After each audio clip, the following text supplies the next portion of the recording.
So before we go to the Musaf, we'll spend a few moments studying. There's a minhag, a custom, to either chant the book of Kohelet, Ecclesiastes, on Shabbat, Chol Hamoed Sukkot, or to study it. Right? Most synagogues, what they do is they don't chant it during the service because it's very long. So they chant it afterwards. Or in some way, they study it. So the big question is, what is Ecclesiastes, or Kohelet, doing on Shmini Atzeret? To familiarize you actually know the basics about Ecclesiastes because it's very famous. Number one, it has that famous saying, vanity of vanities, everything is vanity, right? Very depressing. Why are we doing that on Sukkot? And second of all, it has what became a very famous song. Everything in the world has its moment, a season of ripening and falling away, a time to birth, a time to die, a time to plant, a time to reap, a time to kill, a time to heal, a time to cry, a time to laugh, a time to mourn, a time to dance, right? Became a very famous song. So, what's the connection to the Sukkot festival? Well, the rabbis chose it because they understood that the fundamental meaning of Kohelet is Sukkot. They're pretty much one in the same. So we're going to look at a few things in Kohelet and see the parallels. The first real problem is that the famous verse, which you can't get away from it. Vanity of vanities, right? It appears in literature everywhere. That's the standard translation. The problem is that's not right. It's not the right translation because it gives the wrong idea of what Kohelet is saying. The word in Hebrew is hevel, right? Hevel. Can you think of anybody whose name was very close to Hevel? Cain and Abel. Abel is Hevel. Okay? The word Hevel in Hebrew comes from breath. Comes from breath. Okay? So, Hevel is called Hevel because it's life, it's breath. Right? And Adam and Eve are celebrating that they're giving birth to life. But what happens to Hevel? One moment he's breathing, and 1 second later, he's not breathing, right? That doesn't mean his life was in vain. That's not what the word means. It means that it's precarious, or it's temporary, it's impermanent, it's unpredictable. You're breathing, and there's life. And the next moment, you're not breathing. And that's what Kohelet is saying. That's real. You can't avoid that. Not realizing or trying to deny that one moment you're breathing and the next moment you're not, that would be vanity, right? That would be vanity. That's why they translate it as vanity. But it's not a negative. So let's see what he's really trying to say. We'll quote a few verses and then we'll understand the message. So here he says, and by the way, he presents himself as if he's King Solomon, right? Because what was Solomon famous for? Enormous wealth and enormous wisdom, right? And in the end, what happened to his kingdom? It collapsed in less than one generation. His son, it collapsed under it, and his kingdom was split. And eventually, what happened to his temple? It was destroyed. So he's presenting himself as Solomon. He's not negating the wisdom. He's not negating the success of building the temple. He's not negating what he did in his lifetime. It's just that, understand, it's not permanent. The kingdom dissolved. The temple was destroyed. So there's nothing permanent about it. And he's trying to understand, what does that mean? What does that mean? Is it something that is so negative that we shouldn't even enjoy life or appreciate life? Should it cast a shadow over life? Obviously, his answer is no. Otherwise, we wouldn't be reading it on Sukkot. So how do we know he's not Solomon? Because it was written 400 years later, and that's why we know it's not Solomon. The Hebrew has no reflection upon that period of time of Solomon, and the ideas are very much parallel to Greek philosophy of that period of time. The discussion between the interaction of the Greek world with the Bible is what creates Western civilization. Okay, so it's a pretty phenomenal and important interaction, and Kohelet is part of that interaction with the Greek world. So he says here, I did everything on a grand scale. I built mansions and planted vineyards. I made gardens and orchards in which were planted fruit trees of every kind. I hoarded coins, silver, gold. I filled my homes with singers and musicians. I piled crate upon crate, satisfied with the most prized luxuries. So what did he amass? He amassed wealth. He amassed things. Is he saying that's bad? No, he's not saying that's bad.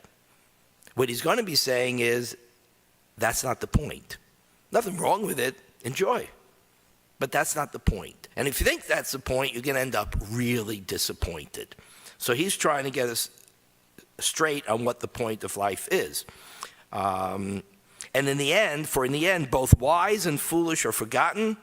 The death of one is identical to that of the other. Everyone has the same ending. So now, for a moment, we pause and we look at what we do on Sukkot. What do we do on Sukkot? We leave our house, our strong house with the roof, right? The past inspection, they gave us insurance and all that, and our shutters on our windows. And we go out to an impermanent structure that's not meant to last more than 9 days, right? A structure that can't withstand any type of severe weather, or even less, just the winds that we're getting now is blowing everybody's decorations to bits. You go out and you leave all your possessions, all your gold, all the silver candlesticks, all the silverware, right? All the wealth in the house, and you go out to picnic where there's nothing but the most basics, right? You can decorate it, you can make it beautiful, because the sukkah can be a beautiful moment. He's saying all these possessions, Solomon, all that he did, it's not negative, but it's impermanent, and you need to understand that. You need to understand that the home is impermanent. The wind can blow the roof off, the water can come in and flood it, right? And boy, Florida, North Carolina knows more about that than anyone. Or the earthquake can come and demolish it. Doesn't make it negative. It means if that's what you're relying on for happiness in life, if that's what you think is accomplishment, you're going to be very, very disappointed. So his whole idea that all this stuff, all this wealth, all this strength, all this security, it's transient. That's what the sukkah is saying. However, interesting about Sukkot, Sukkot is the only festival where it says, V'samachta, you shall rejoice, right? It is the holiday of joy. Zaman simchatenu, we say in the Amidah and we say in the Kiddush. This is the time of our rejoicing. Why isn't Passover the time of our rejoicing? We went out of Egypt, right? Left slavery. Why isn't the Torah giving on Shavuos the time of our rejoicing? Why is Sukkot the time of rejoicing? What Kohelet is saying is, it's a time of rejoicing because that's the time where you live in the moment. You go into the sukkah, you leave all the other stuff behind, and you sit with your friends and your family, you enjoy a meal, you sing, and you have a chevra. You have your group together. In that moment, because when Sukkot's over, you're going back inside and go back to your regular life. But that moment is the most joyous of all, because that's the one moment where you're actually living in the moment. And you're understanding my joy comes not from all the stuff in the house, not all the wealth. My joy comes from understanding that my relationships with other people and living in the moment and being thankful for what I have is what will finally provide me a real sense of happiness. That's a few more quotes that will help clarify it. From this I concluded, it is best for you to rejoice in what is and devote your life to goodness. So those who say that Kohelet is negative and he doesn't think anything matters, completely wrong. He says devote your life to goodness because that will make you happy. That will make you satisfied. This is the gift of reality. Eat and drink, find work that pleasures your heart. Simple, basic things in life. Have a nice meal. That's the sukkah, right? And whatever you do in life, enjoy it. If you don't enjoy it, stop doing it and do something else. Very basic lesson that he's giving. Again, live in the moment is what he's saying. So some people think that's, eat, drink, and be merry, for tomorrow we die, which is Epicureanism. That's a Greek idea, it's very negative, but it's not negative because it's not understood properly. Again, they're more like Kohelet. Eat, drink, and be merry. No, eat, drink, and enjoy yourself. That's happiness. Because tomorrow, don't know. Don't know what tomorrow will bring. But it isn't saying that you shouldn't be good. They think eat, drink, and be merry before you die means go do whatever you want. There's no consequences to what you do. There is no good. There is no evil. Just have a nice time in life. That's not what Kohelet's saying. That's not what Epicureanism's saying. It's saying that you have to enjoy the moment. And you have to disconnect from all the wealth. Wealth is fine. Makes life easier. All the possessions, very nice. Maybe you like them. You enjoy them. But that's not the final source of your happiness. And yes, you have to labor because you should enjoy what you're doing. And yes, you have to find happiness in life. So it says here, so I concluded that there is nothing better for you than to find joy in what you are given to do, for doing is your lot, and none can see what the future holds. So if you're focused totally on the future, you can't enjoy the present, because the future is always worrisome, because it's unknown, and the unknown is worrisome. So it says if you spend your whole time just focused on the future, you'll never be happy in the moment, which is why they say the past we can't do anything about, the future is unknown, and that's why it's called the present, because it's a gift. That would summarize Kohelet as well. The present is a gift. You plan for the future simply because it's a practical thing to do, but you don't make the future the source of your happiness. Then he says something else also important that connects to Sukkot. Working with a partner is better than working alone, and together you can earn a great reward. Partner is talking about a spouse, a partner to go through life. He's not talking about a business partner, right? And if you should fall, your friend can lift you up. How sad to fall alone with none to raise you. Again, the whole idea of Sukkot is to go into the sukkah, and what do? We invite people to the sukkah. That's what you have to do. You don't sit in the sukkah alone, because the friendship in the sukkah, that's what will give meaning to your life. And you can't go through life alone. He was not a loner in any way. In fact, his name means what? Kahal, Kehila, Kohelet. It means to gather people together. He gathered his students and his listeners, and he's taught them, right? That's what he did. He was a gatherer of people. So he believed in friendship. He believed in partnership. And here's something that, although it's not totally connected to Sukkot, I think it's very important for us. Don't be surprised that the state oppresses the poor and subverts justice, for this is the nature of politics. The lower officials are protected by the higher officials, and the higher are protected by those higher still. Right? So he's saying, if you focus on the frustration of your government, you will never be happy. He's not saying don't do anything about it. He's saying just, do you understand that's reality? That's the way the world is. And if that's going to be your focus, you will be miserable your whole life. If you are clever in the ways of finance, yet lack the capacity for contentment, are you at all superior to the financially ignorant who is contented? Is a contented pauper less than a discontented financier? Is a contented pauper less than a discontented financier? It's kind of like the saying, ignorance is bliss, right? He's saying if you think happiness, and Simon & Garfunkel wrote a song about that, it's, the guy who commits suicide, but he was the most popular, what was the name? Richard Corey, right? That was a Kohelet thing. Richard Corey, famous, wealthy, everything's great, and the next day he's committing suicide because he was actually miserable.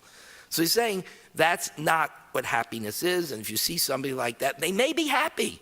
He's not saying it's unhappiness, but don't think, if that's your goal, if you think getting that fancier car is going to make you happy, you're making a big mistake. It might, but it shouldn't be the goal.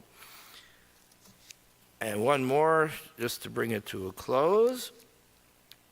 So don't obsess over everything people say about you. Even your employees may complain about you now and then, just as you know in your heart you complain about them. Okay? So again, he's simply saying is if you approach life realistically and understand these things, they won't bother you all that much because you won't be shocked. Your government disappointed you. You should be shocked when they don't disappoint you, right? Your employees complain about you. Of course they complain about you, and look in the mirror, you complain about them. It's nature. Don't get obsessed with it. You have to go through it. But if you can go out in the sukkah and just forget all of that and just sit and have a nice meal and sing some songs, then you'll understand what happiness really is. Indeed, everything has its time and its retribution, and the wicked will topple from their own evil. Anyone who thinks that he doesn't believe in goodness and the ultimate victory of good over evil, he does believe in it. He doesn't know when it's going to come. And the wicked will topple from their own evil. It will bring them down. May not happen in your lifetime, but eventually will bring them down. They cannot imagine this happening, right? The wicked can't imagine it happening. And even as the end approaches, they will not heed those who warn them, right? The great thing about Sinwar that was different than Nasrallah never knew it hit him. He never knew that his evil, cruel ways that brought so much suffering and death in the world, he never knew that it was brought to an end for him. Sinwar knew it was coming. He knew that he had been defeated before he died, before judgment came and justice was done. So that's what Kohelet is saying there. And then here, one more thing. Here is another absurdity rampant on earth. The righteous are treated as sinners, while the sinners are hailed as righteous. This is madness.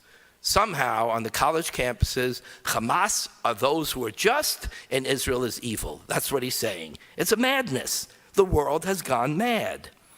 Somehow, the righteous are treated as sinners, while the sinners are hailed as righteous. This is madness. This is why I value joy, for there's nothing better for you to do during your life than to eat, drink, and rejoice. Sounds like Epicurean, eat, drink, and rejoice. This purpose should inform all your labor throughout your life under the sun. Enjoy the moment. Understand the truths in life. Don't get frustrated by the realities which are frustrating because they're simply part of human life. And if you find a partner and you find something you like to do and you have friends, then all the other stuff you can withstand because they are not the source of your happiness. They have to be dealt with. You have to relate to them.